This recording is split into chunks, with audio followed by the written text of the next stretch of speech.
BRS కు వ్యతిరేకంగా ఢిల్లీ హైకోర్టులో రేవంత్ రెడ్డి వేసిన కేసుపై వాదనలు జరిగాయి.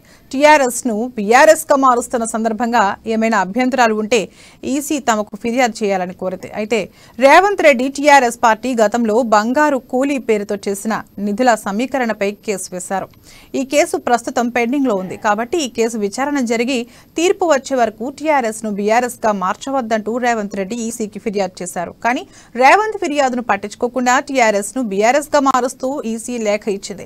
దీంతో రేవంత్ రెడ్డి ఢిల్లీ హైకోర్టులో కేసు వేయగా ఈ రోజు వాదనలు జరిగాయి. ఏ శాఖలపైన అభ్యంతరాలు ఉన్నాయో ఆ శాఖపై ప్రత్యేకంగా పిటిషన్లు వేసుకోవాలని స్వేచ్ఛను కోర్టు రేవంత్ రెడ్డికి ఇచ్చింది. అలాగే ఈ కేసును ముగిస్తూ మరో పిటిషన్ వేసుకోవడానికి అవకాశం కల్పించింది.